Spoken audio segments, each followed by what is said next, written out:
It's okay if you're a Muslim, a Christian, or a Jew. It's okay if you're agnostic and you don't know what to do. An all-inclusive celebration. No contractual obligation. Happy Christmas, Kwanzaa to you. And pagans too. Welcome to Simply Robotics, the podcast exploring the animation industry one episode at a time. I'm your host, Monique. You can find me on all social media platforms at Simply Robotics. When listening to the show, use the hashtag SimplyRoboticsPod to join in the conversation. So just let me spell it real quick for you. Simply Robotics is SimplyRobotix.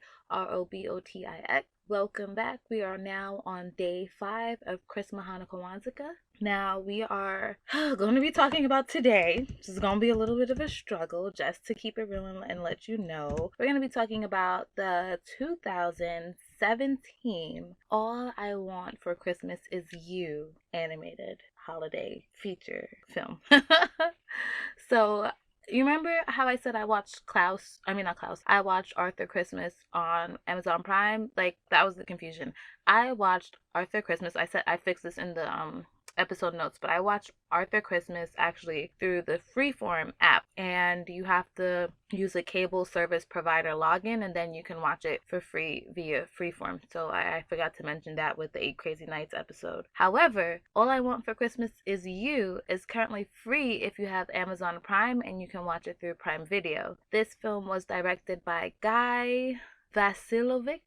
Did my best there. The screenplay was written by Temple Matthews. So the reason why I brought out, or I noted the person that wrote the screenplay, is because they also wrote the screenplay for Little Mermaid 2, Return to the Sea, and for Peter Pan 2, Return to Neverland. So if you have seen those sequels, then it's the writing or the story structure or that kind of stuff of this film is in alignment with those. As for production companies, there's about 4. It has Universal, 1440 Entertainment, Flash Entertainment, Magic Carpet Productions, and Universal Animation Studios. As always, I have a link to the trailer in the description box, in the episode description box. This isn't YouTube, in the episode show notes.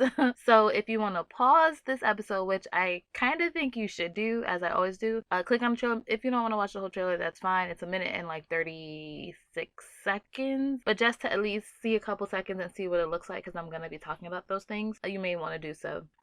No, you know what? I'm not going to say that yet. The synopsis is, as according to Wiki, a young Mariah desperately wants a puppy for Christmas, but her parents are not convinced that she should have one. They agree to let Mariah dog sit the puppy, Jack, and if she can take care of Jack, then she can have a dog of her very own. Now, I've never seen this before. I only became aware of this a couple weeks ago. I was looking up movies. Like, I was getting links together. I had a list of all the movies I was going to do for Christmas Hanukkah Kwanzaa, and I was going through them and making sure I can get links to watch them all online. Like, I was trying to do that ahead of time and be prepared. So I realized that one of the films I wanted to watch, I couldn't find one on a streaming service that I already pay for. So I said, fine, let me try and find something else. And I typed in Google, like, holiday animated movies and TV shows or whatever, and this came up. And I was like, oh, this came out 2 years ago. I've never even heard of this. Let me just, swap it out one for one. First impression now. I deliberately did not watch the trailer prior to the movie because I felt that I may not want to watch it anymore.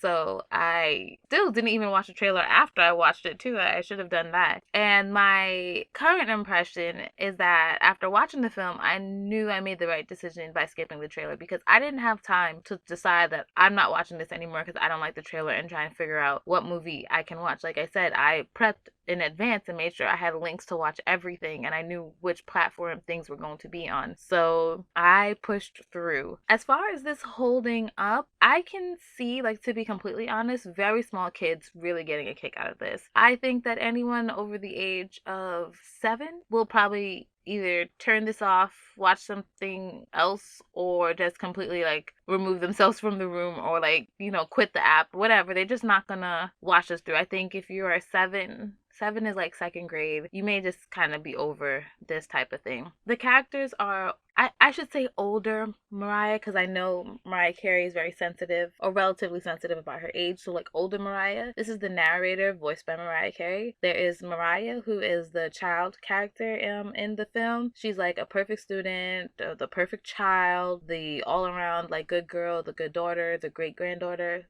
She's not a great granddaughter. She's the great granddaughter. She's like, you know, she can do like no wrong. She has a younger brother. That's a typical younger brother, like always getting into trouble and is like breaking things and like knocking things over, and it's just like, come on, like why do you have to be that kind of way? She also has a younger sister and the typical baby sibling that they mean very well but always is kind of like messing things up and just doing more harm than good despite being very well intentioned. She has traditional parent characters, like the dad is allergic to dogs and that's why he doesn't want a dog, and the mom is like very very mom like in the sense that everything has to be neat and in order and everyone has to like, you know, handle their responsibilities. She also has the grandparents that live in the house, which I think were a nice addition. The grandfather, he's mischievous. He's trying to sabotage the neighbor across the street's holiday lights because in their home they don't get to overly decorate their house because that's not what the mom wants. And then the grandma, you know, she wants to help Mariah get the dog she's always been dreaming about forever. The visual style, it's pretty much like Bratz dolls. If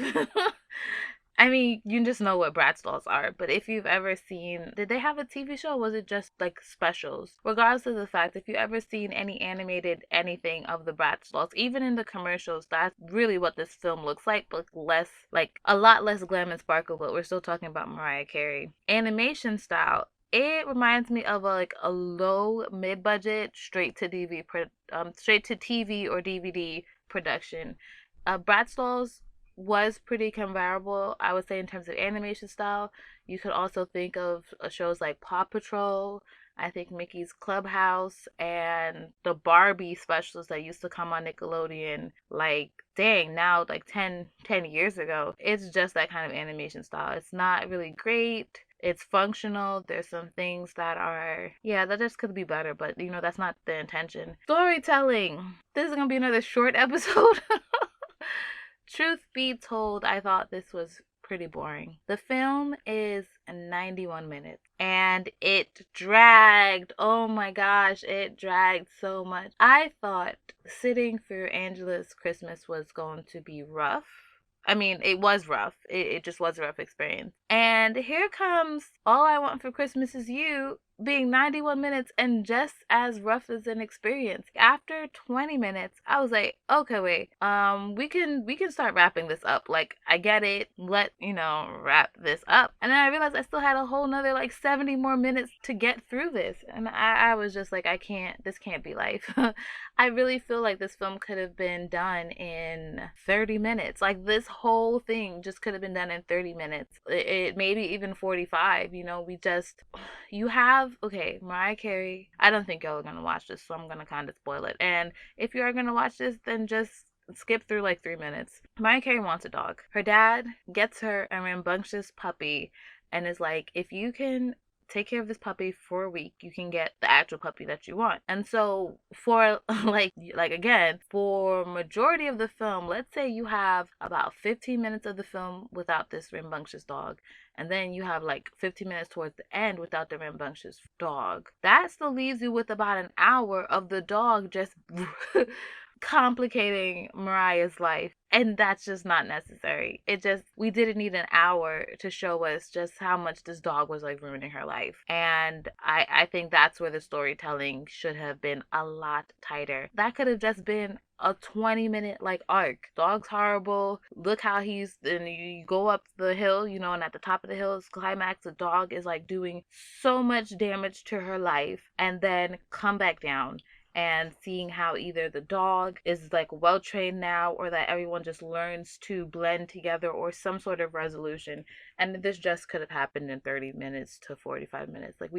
Honestly, fine if you wanted to go for the whole hour, but an hour and a half, man. Okay, so moving on to final thoughts. You remember how I said that in 8 Crazy Nights, I appreciated it because they didn't just throw songs in the movie, right? That's exactly what happens in All I Want for Christmas Is You is that there was a moment where I was wondering, okay, so when, this movie is named after the song. So when is this song gonna come in? And then the dog goes missing, and then Mariah is in her room looking at her window and starts singing, I don't want a lot of for Christmas. There is just, and I was like, here we go. Yes, here it is. So I just had to laugh for myself because they were just inserting songs because Mariah has a holiday album and they're just inserting songs in this film. And they're not moving the story forward like they do with musicals. For the most part, it's like background music, but still prominent enough for you to know that this is a Mariah Carey song here as people are doing whatever random stuff that they were doing. So because it wasn't a full-on musical and didn't abide by musical rules, I really wanted it to be over. And it made me wonder a little bit, like with the songs that she has on her holiday album, is there a way to make like a cohesive plot using all the songs so that the songs on the album drive the plot forward? Like, would this have to be a Lifetime movie special, an OWN TV special, or a TV One or BET special or something like that, where they have their writers come up with a plot that intertwines all of her songs and create a live action holiday album? I do not know. I think you can tell again that I would not watch this again. I don't even think I would put it on the background if there was a baby or a small child around. I know that they would love it, and that's why I feel compelled to give it 2 presents, because it's not as difficult to watch as Angela's Christmas, right? And Angela's Christmas got 2 presents. However, this was just too long of a movie. It's just too much movie. Too much. I just know for a fact 4-year-olds and younger and possibly 5-year-olds too would enjoy this because they love Paw Patrol and like all that other kind of stuff. Man. So that's it.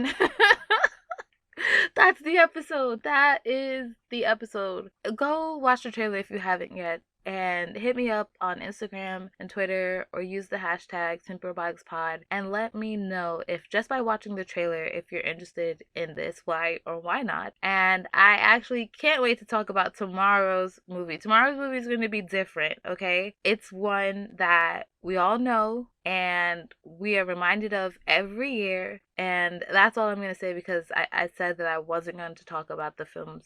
I was going to let you guys know beforehand what it would be. So that is that. That's All I Want for Christmas Is You 2017. Mariah Carey, the queen of Christmas, right?